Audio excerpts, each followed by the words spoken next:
여러분 안녕하세요. 꼼꼼한 소설 읽기 시간입니다. 오늘 우리가 함께 배울 작품은 조유한의 최척전이라는 작품입니다. 최척전은 임진왜란과 정유재란을 배경으로 한 가족의 이상과 재회를 통해 당시 민중의 고통을 사실적으로 나타내고 있는 작품입니다. 선생님이 미리 교과서에 필기를 해둔 부분이 있는데요. 이 필기는 여러분이 소설을 읽을 때 좀 더 참고하기 좋으라고 제가 미리 해둔 것이고요. 아마 여러분에게 제공된 자료에 더 많은 필기와 또는 수업 시간에 했던 것들이 있으니까 참고하시면서 보면 작품을 좀 더 잘 이해할 수 있을 거라고 생각합니다. 그럼 읽어보겠습니다. 앞부분의 줄거리부터 보겠습니다. 남원 사람인 최척은 부친의 친구인 정생원의 집으로 공부를 하러 다니다 정생원의 친척이자 과부인 심씨의 딸 오경에게서 구애의 쪽지를 받는다라고 되어 있습니다. 여기서 중요한 부분은 오경에게 구애의 쪽지를 받는다는 장면인데요. 구애라는 건 뭐 너를 좋아한다, 나랑 사귀어보자 뭐 이런 얘기가 담긴 그런 쪽지라고 할 수 있는데, 이 당시 시대적 배경을 보면 여성은 남성에 비해 이런 목소리를 자유롭게 낼 수 없는 시대임에도 불구하고 오경이 최척에게 이런 쪽지를 보냈다는 걸 봤을 때 굉장히 적극적인 성격이라는 것을 알 수 있습니다. 그 후 최척은 오경과 편지를 주고받으며 사랑을 확인하고 정생원에게 혼담 주선을 부탁한다. 주선이라는 것은 일이 잘 되도록 여러 가지 방법으로 힘을 쓰는 일을 말하는데요. 결국은 정생원이라는 사람이 두 사람의 어떤 연애가 잘 이루어질 수 있도록 가교 역할을 하는 거죠. 두 사람은 마침내 약혼을 하게 되지만 혼인날을 기다리던 중 최척이 외병의 침입을 막기 위해 의병으로 전쟁에 나가게 된다. 자, 이게 바로 첫 번째 이별입니다. 아까 선생님이 이 소설이 임진왜란과 정유재란을 배경으로 했다고 했잖아요. 바로 첫 번째 이별을 하게 되는 임진왜란이 발발합니다. 그런데 혼인날이 지나도 그가 돌아오지 않자 심씨는, 오경의 어머니는 부잣집 아들인 양생을 사위로 맞이려 한다. 하지만 오경은 최척을 끝까지 기다려 혼인하고, 여기서 오경이 얼마나 적극적인 여성인지를, 강한 의지를 가진 여성인지를 다시 알 수 있죠. 첫 아들 몽석을 낳아 행복한 나날을 보낸다. 그러던 중에 정유재란이 일어나 최척과 오경은 또다시 헤어지게 된다. 두 번째 이별이 발생하는데 그 원인도 역시 정유재란이라는 전쟁이 됩니다. 자, 그럼 이제 우리가 읽어볼 본격적인 장면은 정유재란으로 인해서 가족이 헤어진 상태에서 최척과 오경의 이야기입니다. 그때 마침 명나라 장수가 기병 10여인을 이끌고 남원성에서 나와 금석교 아래 말을 씻기고 있었다. 여기 중요한 건 그때 마침이라는 단어예요. 어떤 일이 A가 있고 그로 인해서 B가 일어나는 것이 아니라 우연히 그런 일이 일어나고 우연히 그런 일에서 이런 일이 발생하고, 이런 건 고전소설에 많이 나오는 우연성이라고 할 수 있죠. 최척은 의병으로 나가 있을 때 꽤 오랫동안 명나라 군대와 접촉한 경험이 있어 중국말을 조금 할 줄 알았다. 최척은 명나라 장수에게 자기 일가가 모두 해를 입은 상황을 말하고 의탁할 곳, 의탁이라는 건 어떤 몸이나 마음을 의지하거나 맡길 곳이 없게 된 자신의 신세를 하소연한 뒤에 중국에 따라 들어가 운둔하고 싶다고 말했다.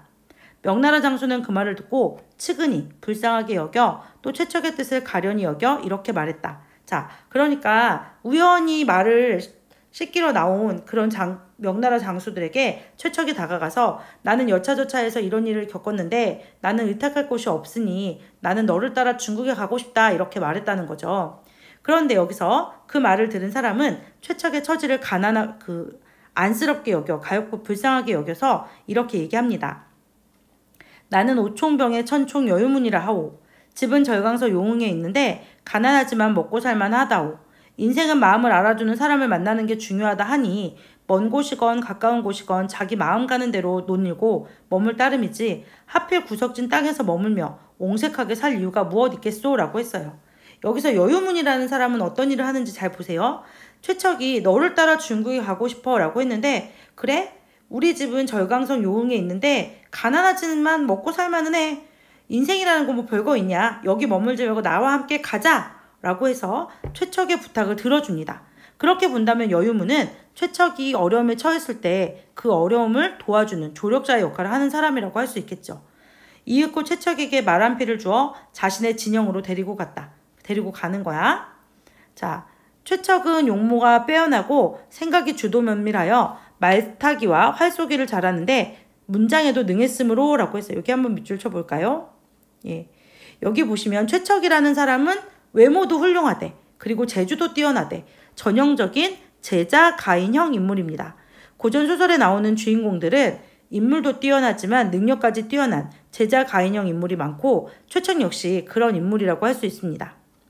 그리고 이 글에서는 서술자가 직접 최척의 성격이 이러이러하다라고 성격을 직접 제시해주고 있네요. 여유무는 이런 최척을 매우 아껴서 한 상에서 밥을 먹고 같은 이불을 덮고 잠을 잘 정도였다. 굉장히 좋게 봤나 봐. 얼마 뒤 총병의 군대가 명나라로 돌아가게 되었다. 여유무는 최척을 전사한 병사 한 사람 대신 명부에 끼워 넣어 국경을 통과하게 한 뒤 요흥으로 데리고 가서 함께 살았다. 명부라는 것은 사람의 이름을 적은 그런 장부인데 거기서 죽은 사람 지우고 거기에 살아있는 것처럼 해서 이 최척을 데려가는 거죠. 여기까지는 이제 여유문의 도움으로 조선을 떠나게 되는 최척의 이야기입니다. 그럼 그 다음 볼까요? 이에 앞서 최척 일가가 외적에 붙잡혀 섬진강에 이르렀을 때의 일이다. 외적은 최척의 부친, 최척의 아버지와 장모가 늙고 병들었다 여겨 감시를 소홀히 했다. 에이 저 사람들이 도망갈 수 있겠어 이렇게 생각한 거죠. 두 사람은 외적의 감시가 태만한 틈을 타 갈대숲에 몸을 숨겼다. 외적이 떠난 뒤 마을을 돌아다니며 구걸을 하다가 연곡사에 이르렀다. 자, 가고 싶어서 간 게 아니고 갈 일이 있어서 간 게 아니라 우연히 간 거죠. 우연히 연곡사라는 절에 이르렀는데 연곡사 승려들의 방에서 아기 오는 소리가 들리는 게 아닌가. 우연히 갔는데 우연히 애기 오는 소리가 들려. 심씨가 울면서 최숙에게 말했다. 어떤 아이의 울음소리길래 우리 손주의 소리와 똑같을까요? 예, 여러분 애기 울음소리 구분할 수 있나요? 예, 요 사람들은 구분이 되나 봐. 어떻게 우리 애기랑 똑같지? 이렇게 생각하는 거죠. 최숙이 급히 문을 열고 들여다보니 과연 몽석이라. 자, 지금 우연과 우연이 이어지고 있죠. 여러분이 그래서 이런 글을 읽을 때는 우연성이 많이 있구나라는 거 참고하시고 그 시험 공부를 할 때는 이 부분을 좀 주목하셔야 돼요. 이렇게 날개 부분 이런 데 나오는 내용들을 확인하시는 게 도움이 됩니다. 최숙은 우는 아이를 품에 안고 한참 어루만졌다. 잠시 후 최숙이 승려들에게 물었다. 이 아이를 어디서 데려왔소?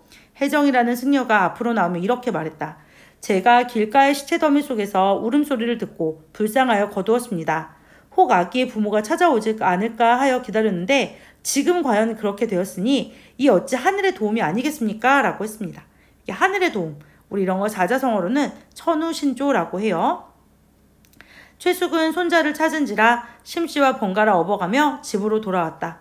그러고는 부리던 종들을 다시 불러 모아 집안 살림을 꾸려나갔다. 여기까지는 최척의 부친과 장모가 몽석을 찾아서 집에 데리고 온 장면입니다. 그럼 또 볼까요? 이때 오경은 최척은 여유문의 도움으로 중국으로 갔고 최척의 아버지와 장모는 몽석을 찾아 집에 돌아왔고 이때 오경은 외적 도누라는 자에게 붙잡혀 있었다. 도누는 늙은 병사로 살생하지 않는 불교 신자였다. 본래 장사꾼으로 항해에 능숙했으므로 외장 소소행장이 그를 선장으로 발탁하였다. 이 도누라는 사람이 있었는데 이 사람이 배를 잘 다루는 사람이었대. 그래서 전쟁에 참여하게 된 거지. 도누는 명민한 오경이 마음에 들었다. 얘가 왠지 똘똘하고 하니까 마음에 든 거야. 그래서 혹 달아날까 싶어 좋은 옷과 맛난 음식을 주어 그를 안심시키려 했다. 오경은 물에 빠져 자살할 생각으로 몇 번이나 배에서 빠져나왔지만 왜 자살하고 싶었을까? 그렇죠. 왜일까요? 바로 가족을 잃은 슬픔과 원통함 때문이겠지. 살아서 무엇하나 이런 생각을 했을 거야. 그런데 그때마다 들켜서 뜻을 이루지 못했다. 그러던 어느 날 밤 오경의 꿈에 장육불이 나타나. 불은 부처잖아요. 불상이 나타나서 이렇게 말했다. 나는 만복사의 부처다. 죽어서는 안 된다. 훗날 반드시 기쁜 일이 있을 것이다. 자, 여기서 굉장히 중요한 게 뭐냐면 바로 이 꿈의 기능입니다. 이 꿈에서 뭐라 그랬냐면 부처가 죽어서는 안 된다. 반드시 기쁜 일이 있을 것이다 라고 얘기했죠. 그렇다는 얘기는 앞으로 일어날 오경에게 있는 일들은 좋은 일이란 얘기지. 결국은 이 꿈이라는 것이 앞으로 좋은 일이 일어날 것임을, 즉 가족과 재회할 것임을 암시해주는 복선의 기능을 한다고 할 수 있습니다. 또 하나 이 꿈을 통해서 오경은 절망적인 상황에서 희망적인 상황이 바뀌게 되죠. 그래서 선생님이 여기 써놨는데 꿈이 두 가지 기능을 갖습니다. 오경이 절망을 벗어나는 계기이자 복선이라고 할 수 있습니다. 자, 오경이 꿈에 깨어나 그 꿈을 가만히 생각해보니 그런 일이 전혀 없으라는 법도 없을 것 같았다. 이에 억지로 먹으면서 목숨을 부지했다. 이제 오경의 태도가 절망에서 희망으로 바뀌는 거죠. 도누의 집은 나고야에 있었다. 늙은 아내와 어린 딸만 있을 뿐 집안에 달리 남자가 없어서 오경을 집에 살게 하되 아내와 딸이 있는 내실에는 출입하지 못하게 했다. 왜 이렇게 했을까요? 오경도 여잔데. 그런데 중간에 나오지 않은 장면 중에 오경이 일본군의 포로로 되었을 때 남장을 하고 있습니다. 아무래도 그 편이 생활하는 데 더 유리했겠죠. 그래서 오경이 남장을 했기 때문에 도누는 오경이 남자인 줄 알고 있었어요. 게다가 오경은 도누를 속여서 이렇게 말했습니다. 저는 본래 체격이 왜소하고 병이 많은 약골이라서 조선에 있을 적에도 젊은 남자들이 하는 일은 하지 못했습니다. 바느질이나 밥 짓는 일만 할 수 있었지만 다른 일을 할 수 없었어요. 라고 오경은 돈으로 속이고 있죠. 실제로 남성들이 하는 일을 할 수 없으니 자기는 원래 약골이다 라고 거짓말을 한 거죠. 도누는 퍽 가련히 여겨 오경에게 사오라는 이름을 붙여주고 배를 타고 나갈 때마다 항해장의 일을 맡겨 중국의 복건성과 절강성 일대를 함께 돌아다녔다. 자, 아까 최척에게 여유문이라는 조력자가 있었다면 오경에게는 바로 도누라는 조력자가 있습니다. 이때 최척은 요홍에 머물면서 여유문과 의형제를 맺었다. 여유문이 누이 동생을 최척에게 시집 보내고 싶어하는 마음을 내보이자 최척은 완강히 거절하며 이렇게 말했다. 우리 가족이 외적의 침탈을 입어 지금껏 늙은 부친과 가녀린 아내가 살았는지 죽었는지조차 몰라 제사도 지내지 못하고 있습니다. 이런 처지에 나 혼자 편안히 살 궁리를 할 수 있겠습니까? 라고 얘기했죠. 결국 최척이 여유문 동생의 혼인을 거절한 이유는 뭘까요? 그쵸. 바로 부부간의 도리를 지키기 위함이죠.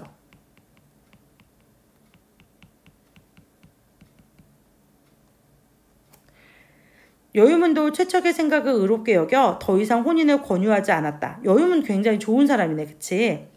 그에 겨우 여유문이 병으로 죽었다. 자, 최척은 의탁할 곳이 없게 되자, 더 이상 어디에 이렇게 의지할 곳이 없게 되자 양자강과 회수를 떠놀며 명승지를 두루 보았다. 명승지는 경치가 좋기로 이름난 곳을 말합니다. 용문도 보고 우열도 구경하며 원수와 상수에까지 이르렀고 배를 타고 동정호를 건너 양학루에 올랐으며 고소대에도 올라갔다. 산과 강가에서 노래를 부르기도 하고 구름 사이에서 배회하기도 했다. 그러다 보니 훌쩍 속세를 버리고 싶은 마음이 들었다. 해섬도사 왕용이라는 사람이 청성산에 응거하며 신비로운 선약을 만들 뿐 아니라 신선이 되는 술법을 지녔다는 말을 듣고 촉당으로 들어가 그 술법을 배우리라 마음먹었다라고 했어요. 자, 최척이 초나라로 가려고 하는 이유는 뭐야? 신선이 되려고. 그치? 자, 요 부분을 보시면 요 부분은 이제 여유문이 죽고 나서 최척이 의탁할 곳이 없자 여기저기를 떠도는 장면인데 이 떠도는 장면을 서술자가 간략하게 요약해주고 있죠.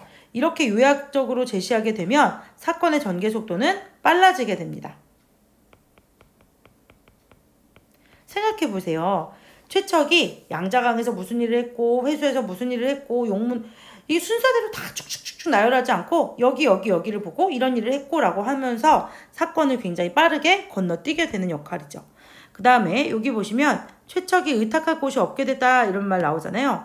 예, 우리가 의탁할 곳이 없게 된 사람들, 주변에 아무도 없는 사람, 의지할 곳 없는 사람, 이런 사람들을 나타낼 때 사고무친이라는 사자성어를 씁니다. 제가 천우신조, 사고무친 이런 사자성어들을 지금 계속 많이 얘기하고 있는데요. 학교 시험에서는 사자성어 문제를 종종 낼 수 있어요. 그런 문제들이 변별이 되기 때문에 선생님들은 한두 문제 정도는 내실 수 있습니다. 특히나 고전소설에서는 가능성이 많으니 여러분도 나올 때마다 그런 사자성어들을 좀 체크해 두시면 도움이 될 것 같아요. 자, 이때 송우라는 사람, 이제 총나라에 가서 이 사람이 신선이 되려고 하니까 송우라는 사람이 있었는데 호가 학천이고 집은 항주 용근문에 있었다. 경전과 역사에 해박했고 공을 세워서 이름을 떨치는 일을 좋아하지 않았다. 공을 떨쳐 이름을 날리는 일 우리가 입신양명하는 건데 그런 걸 좋아하지 않았대. 저술, 글을 쓰는 일을 업으로 삼았고 또 남에게 베풀기를 좋아하고 의기가 있었다라고 이 송우라는 사람의 성격을 서술자가 직접 제시하고 있죠. 최척과는 서로 직이라는 건 마음을 알아두는 친구란 뜻이에요. 직이라고 인정하는 사이였는데 최척이 촉당으로 가려 한다는 말을 듣고 술을 들고 찾아왔다. 술을 마셔서 얼큰이 취하자 송우가 최척을 친근하게 자로 부르며 말했다. 자가 뭔가요? 자? 자는 옆에 보시면 나오죠. 이름이에요. 이름. 그래서 아주 친한 사람들만 부르는 거죠. 백승, 이 세상을 살면서 누군들 불로장생하기를 바라지 않겠는가마는 고금천하에 그런 이치가 어디 있단 말인가. 불로장생하고 싶어하는 거는 예나 지금이나 똑같지만 그럴 수는 없다 이런 얘기예요. 남은 생이 얼마나 된다고 불로장생의 약을 먹고 굶주림을 참으며 괴로움을 자초하면서 산도깨비의 이웃이 된단 말인가. 나와 함께 배 타고 5월 땅으로 오가면서 비단이나 차를 매매하고 남은 생을 즐기는 게 세상사에 통달한 사람의 할 일이 아니겠나? 라고 했어요. 소호는 최척에게 신선이 될 것보다는 자기와 함께 장사를 할 것을 권하죠. 최척이 호련 이 말을 들으니 깨달음이 오는 거죠. 맞아, 뭐 하는 거야 내가 지금? 이런 생각이 들었나 봐요. 그래서 호련 깨닫고 마침내 송우와 함께 길을 떠났다. 경자년 봄이었다. 최척은 송우를 따라 한 마을의 장사꾼들과 함께 배를 타고 안남으로 장사하러 갔다. 자, 선생님이 지금까지 읽은 부분 보면 조선, 중국, 일본 이렇게 작품 속의 공간이 굉장히 확대되어 제시되어 있는데 이번에는 베트남까지 나오네요. 이 소설의 가장 큰 특징 중에 하나가 공간적 배경을 굉장히 확대했다는 데 있습니다. 공간적 배경이 조선, 중국, 일본, 베트남까지 그 영역이 굉장히 넓게 확장됐다는 거 알아두십시오. 이때 일본 배 10여 척도 같은 포구에 정박해 있었다. 열흘 넘게 머물러 4월 초 이튿날이 되었다. 자, 어떤 일이 있나 보세요. 하늘에는 구름이 한 점 없고 물빛은 비단처럼 고왔다. 바람이 그쳐 물결이 잔잔했으며 사방이 고요하고 그림자 하나 보이지 않았다. 뭔가 쓸쓸하고 조용하고 그런 분위기죠. 뱃사람들은 깊은 잠에 빠져있고 어느 시간일까요? 그쵸, 밤이야. 간간히 물새 울음소리가 들려올 뿐이었다.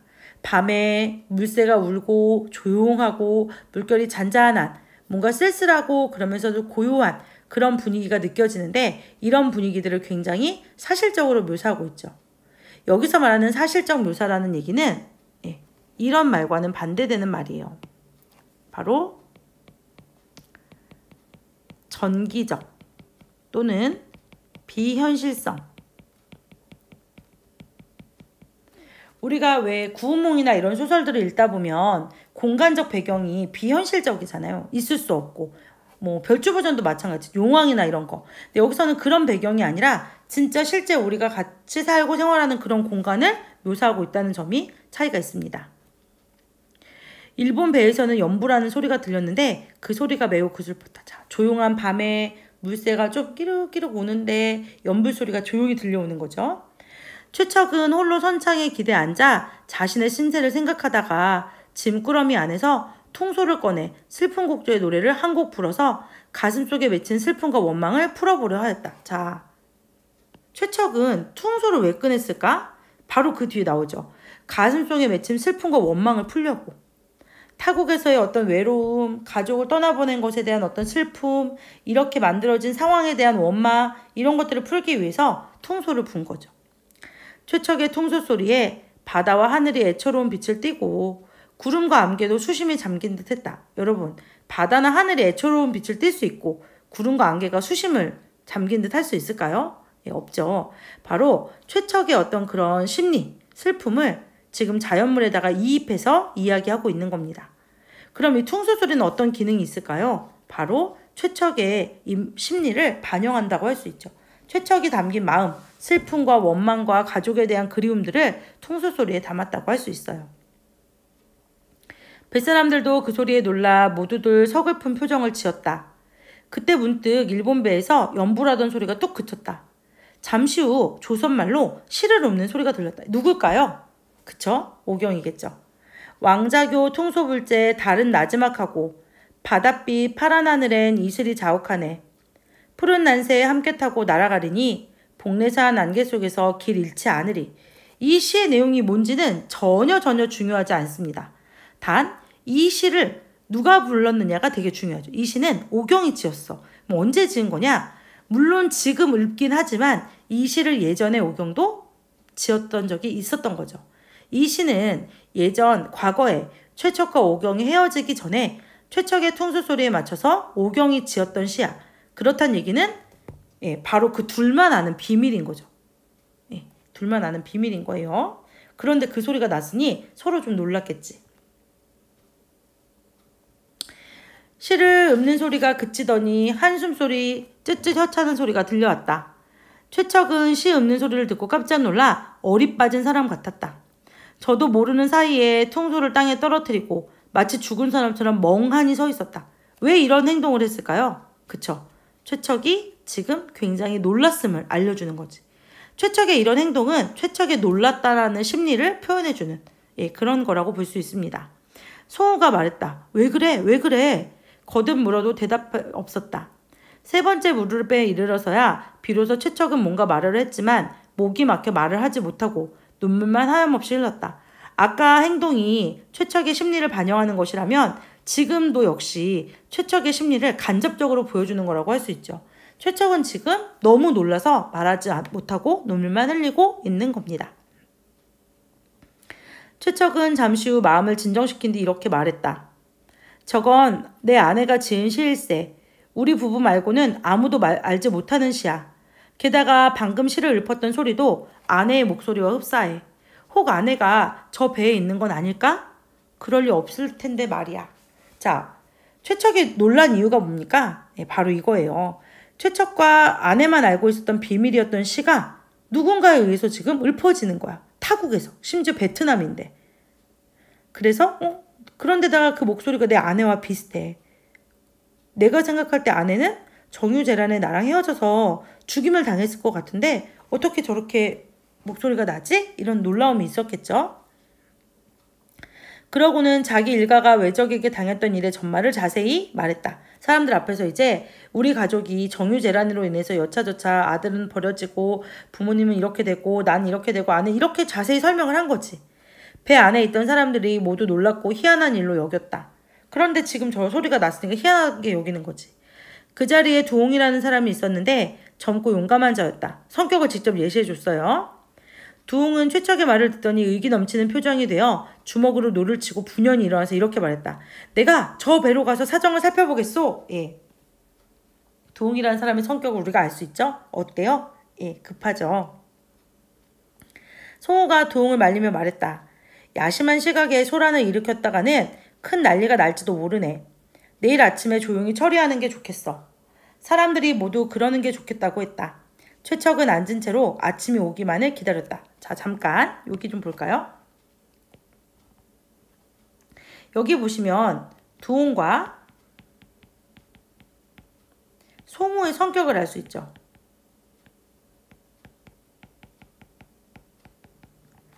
두홍은 그 말을 듣자마자 가서 자기가 살펴보겠다는 걸 하는 걸 봐서 굉장히 직접적이고 성급한 그런 성격이고요.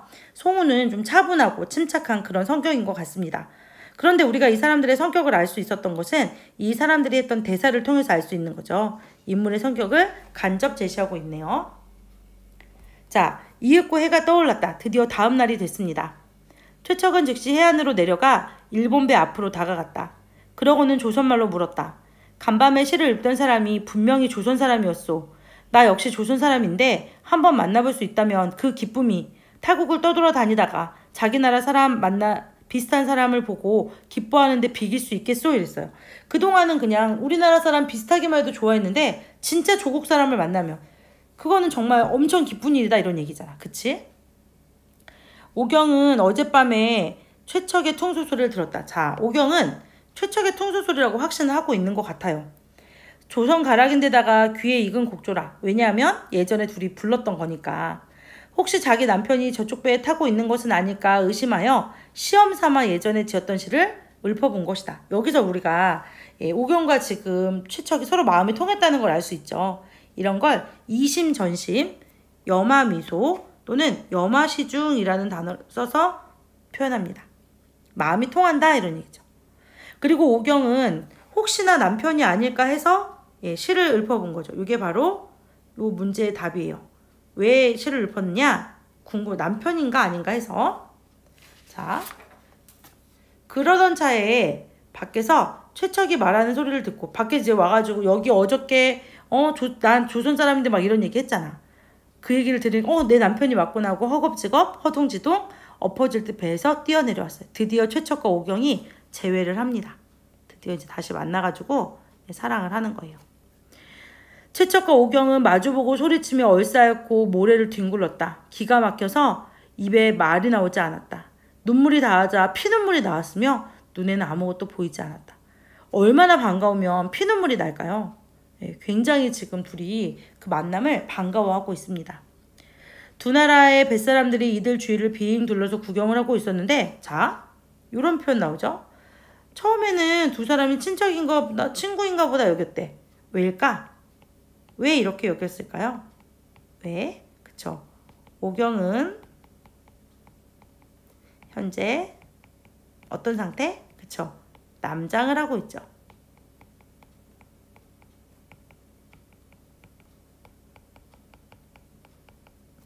자, 이 한참 뒤 그렇기 때문에 사람들은 뭐야 형제인가? 친척인가? 했다가 이제 알게 된 거죠. 한참 뒤 이들이 부부 사임을 알고 모두들 놀라 감탄하고 서로를 돌아보며 이런 말을 주고받았다. 참 기이하다. 하늘이 돕고 귀신이 도왔구나. 이걸 사자성어로 하면 전우신조. 옛날에도 이런 일은 없었다. 전대미문. 이렇게 할 수 있겠죠. 그동안 들어본 적도 없는 얘기다. 이런 얘기예요. 자, 그럼 그 이후에 어떤 일이 일어나느냐? 최척과 오경은 함께 중국에 살면서 둘째인 몽선을 낳았어. 첫째 아까 몽석이 있었잖아. 이번엔 몽선을 낳았어. 몽선이 장성하자. 그 몽선이 클 때까지 한국에 돌아가지 않은 거, 조선에. 중국인인 홍도와 혼인을 시켜. 그런데 그 다음에 명나라와 후금 사이에 전쟁이 일어나자 최척은 명나라 군사로 전쟁터에 나가게 되고 포로가 됐어.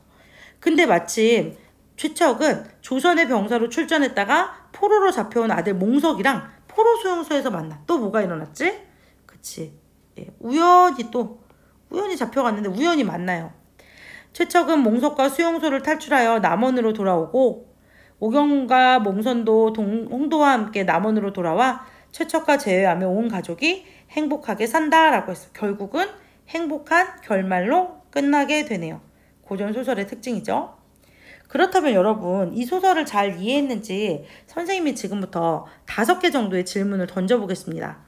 여러분이 잘 들어보시고 스스로 OX 또는 답을 한번 말해보세요. 첫 번째, 이 소설에서는 실제 있었던 전쟁을 배경으로 이야기가 전개되고 있다.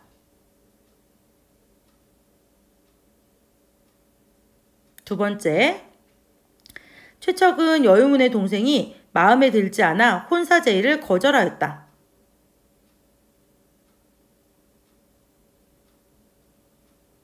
세 번째, 오경에게 훗날 좋은 일이 일어날 것임을 암시하는 복선의 역할을 하는 것을 1음절로 쓰시오.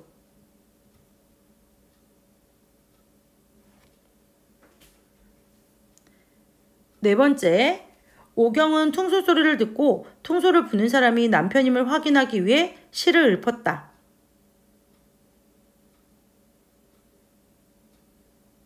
마지막, 최척과 오경이 안남에서 재회하게 되는 장면에는 고전소설의 특징인 우연성이 드러난다.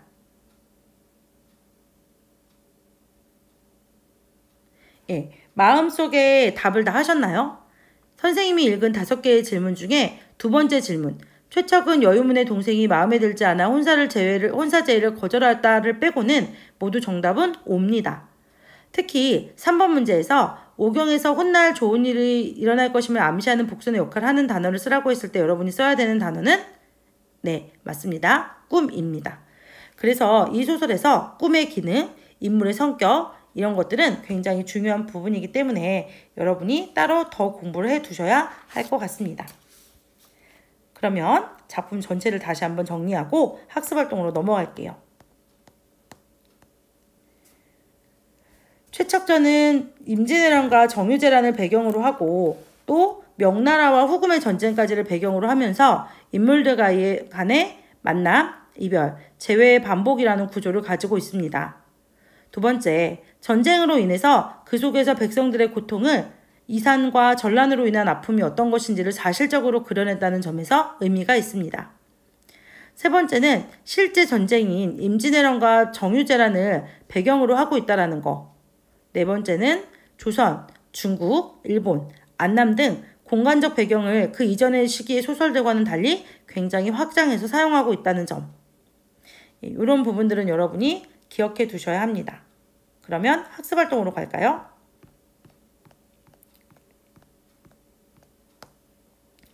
학습활동 1번 문제는 결국 이 작품의 내용을 파악하는 문제입니다. 최척과 오경의 이동 경로를 중심으로 이들의 행적을 파악해보자 라는 문제고요. 조선에 있을 때 최척은 정유재란으로 인해서 오경과 헤어지게 됩니다. 명나라 장수 여유문을 만나게 되고요. 중국으로 가서는 여유문과 의형제를 맺고 여유문의 여동생과의 결혼을 제안받지만 거절하고 여유문이 죽자 유랑을 하게 되고 그 가운데 신선이 되려 했지만 송우라는 친구의 이야기로 정신을 차리고 장사를 하게 됩니다. 그러다가 안남에 가서 최척은 오경을 만나게 되는 거죠. 오경은 조선에서 정유재란으로 인해서 남편 최척과 헤어지게 되고 외적 도누에게 붙잡혀서 일본으로 가게 됩니다. 일본으로 가서는 남장을 한 채 도누와 함께 장사를 하고 중국 일대를 돌아다니죠. 결국 안남에서 남편 최척을 다시 만나게 됩니다. 선생님이 지금 말한 것처럼 여러분도 머릿속에 이 작품의 줄거리잖아요. 이런 것들이 좀 떠올라야 작품을 이해했다고 할 수 있습니다. 두 번째 문제는 굉장히 중요한 문제고요. 이 작품에서 꿈의 역할이 무엇이냐? 오경의 꿈의 역할 반드시 정리하셔야 됩니다. 보시면 이렇게 돼 있죠? 죽어서는 안 된다. 죄송합니다. 훗날 반드시 기쁜 일이 있을 것이다 라는 걸 봤을 때 오경이 절망에서 벗어나는 계기이자 행복한 결말을 암시하는 복선이라고 할 수 있습니다. 자, 세 번째. 이 소설에 등장하는 등장인물의 성격을 파악해보자 라고 되어 있습니다. 최척과 오경의 성격을 파악하는 문제인데요. 최척의 성격이 드러나는 부분과 오경의 성격이 드러나는 부분을 여러분이 이제 보시면 되고요. 최척은 그런 것들을 미루어 봤을 때 제자 가인형 인물, 재주도 있고 외모도 훌륭한 그런 사람임을 알 수 있고요. 또 오경에 대한 사랑과 의리가 있다는 걸 알 수 있죠. 왜냐하면 여유문이 자신의 여동생과의 혼인을 얘기했을 때 거절하잖아. 그 다음에 고통스럽지만 그 속에서도 사랑과 행복을 쟁취하기 위한 굉장히 의지를 가진 그런 인물이라는 걸 우리가 알 수 있습니다.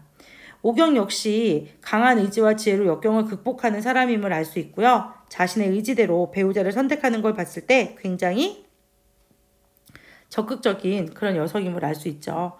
자신의 운명을 스스로 개척하려는 그런 인물이라는 걸 알 수 있습니다. 여기서 등장하는 최척과 오경은 우리가 일반적으로 배웠던 영웅서사 구조를 가진 소설들에 나오는 인물들과는 조금 차이가 있죠. 남과 다른 초월적 능력을 지니지도 않았고 여기서 말한 재주가 있긴 하지만 그게 뭐 초월적인 능력 정도는 아니지. 홍길동처럼 머리카락을 하나 뽑아서 던지면 8명이 되고 이런 재주를 갖는 건 아니니까 그런 것들은 여러분이 최척은 어떤 재주는 가지고 있지만 초월적인 능력을 지닌 사람은 아니구나 라는 거 기억해 두시면 됩니다. 네 번째 문제. 가와나를 참고하여 최척과 오경이 겪는 시련과 이러한 시련을 겪게 만든 현실의 문제를 파악해보자 라고 했어요. 가를 읽어보면 이때 오경은 외적 도누라는 자에 붙잡혀 있었다. 오경은 물에 빠져 자살할 생각으로 몇 번이나 배에서 빠져나왔지만 그때마다 들켜서 뜻을 이루지 못했다. 여유문이 누이 동생을 최척에게 시집 보내고 싶어하는 마음을 내보이자 최척은 완강히 거절하며 이렇게 말했다. 우리 일가족이 외적의 침탈을 입어 지금껏 늙은 부친과 갸녀린 아내가 살았는지 죽었는지조차 몰라 제사도 지내지 못하고 있습니다. 이런 처지에 혼인하여 나 혼자만 편안히 잘 살 궁리를 할 수 있겠습니까?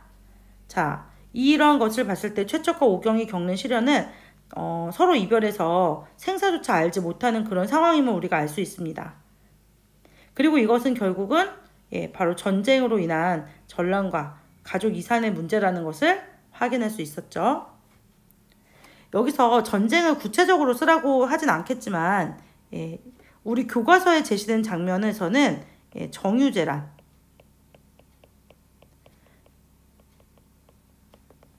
이게 중요 답이 되겠죠.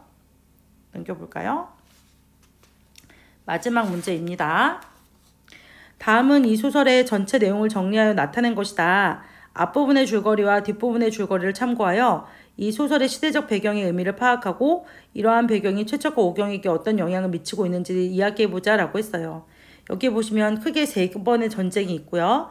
임진왜란, 정유재란, 명나라와 후금의 전쟁이 있고 보시면 만남, 이별, 재회, 이별, 재회, 이별, 재회 이 구조가 지금 반복이 되고 있다는 거. 결국 최척과 오경에게 이런 전쟁들이 미친 영향이라는 것은 전란으로 인해서 가족 간의 이별과 재회를 반복해야 된다는 것.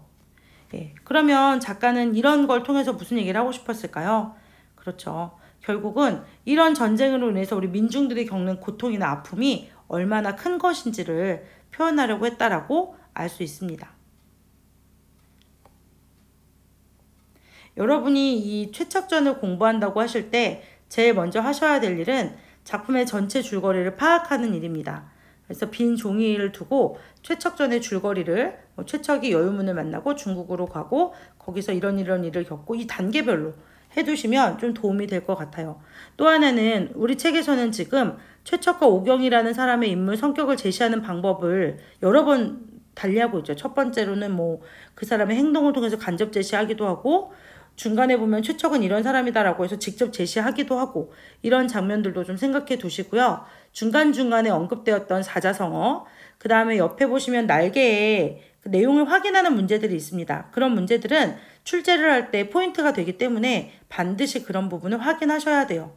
그리고 끝으로 지금 선생님과 함께 살펴본 학습활동의 답을 스스로 할 수 있다면 여러분이 이 작품을 이해했다고 할 수 있습니다.